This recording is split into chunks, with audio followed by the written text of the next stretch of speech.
देशविदेशातील लाखो साई भक्तांची साईबाबांवर अढळ श्रद्धा असून भाविक भक्तिभावानं साईबाबांच्या चरणी विविध स्वरूपामध्ये उदंड असं दान नेहमीच अर्पण करीत असतात।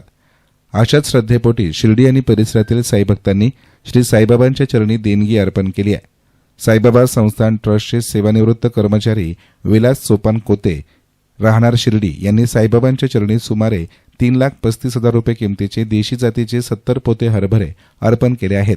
या हरभऱ्यांचा उपयोग साईबाबा संस्थानच्या श्री साई प्रसादालयात भाविकांना प्रसाद रूपानं देण्यात येणाऱ्या भोजनातील भाजीसाठी करण्यात येणार आहे। या प्रसंगी साई संस्थानचे सीईओ गोरक्षक गाडीलकर यांनी या हरभरा पोत्यांची विधिवत पूजा करून दानशूर साईभक्त आणि त्यांच्या परिवारातील सदस्यांचा सत्कार केला। याचबरोबर पुंतंबा येथील साईभक्त विलासराव दुर्गुडे यांनी 2,99,999 रुपये किमतीचे अपोलो एन्ड्युरन्स कंपनीचे 16 नग टायर साईबाबा संस्थानकडे देणगी स्वरूपात सुपूर्द केलेत। या टायरचा उपयोग श्री साईबाबा संस्थान ट्रस्टकडे उपलब्ध असलेल्या विविध वाहनांसाठी करण्यात येणार असल्याची माहिती समोर आली आहे। या देणगीदार साईभक्ताचा देखील साई संस्थानचे सीईओ गोरक्षक गाडीलकर यांनी सत्कार करत त्यांचे आभार व्यक्त केले। ओम साईराम। मी हेमंत विलासराव दुर्गुडे, आम्ही राहणार पुंतांब्याचे। माझी इथं कांदा मार्केटला दुकान आहे टायरची स्पेअर पार्टची।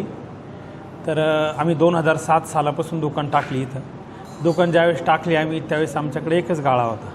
आज साईबाबांच्या कृपेने आमच्याकडं 10 गाळे झालेले, भरपूर भरभराटी झाली साईबाबांच्या कृपेने आम्हाला। दरवर्षी आम्ही काही ना काही बाबांच्या दानपेटीत देत असतो। ह्या वर्षी मला दान करायचं होतं अन्नदान फंडामध्ये, पण आमचे मित्र वाघ साहेब, अतुल वाघ साहेब हे मी यांच्याशी थोडी चर्चा केली तर साहेब म्हणे बा आम्हाला गाडीला टायर द्या तुम्ही, म्हणून मग आम्हाला बाबांनी सुचवलं टायर देण्याकरता। तर आमच्या वडिलाची, माझ्या आईची, भावाची, सगळ्यांची बाबांवर निस्तीम श्रद्धा आहे। तर मग त्या हिशोबाने आम्ही टायर आज बाबांना दान केली, इथं अर्पण केले। ओम साईराम। एस्तान मीडियासाठी ब्युरो रिपोर्ट, एस्तान मीडिया, शिर्डी।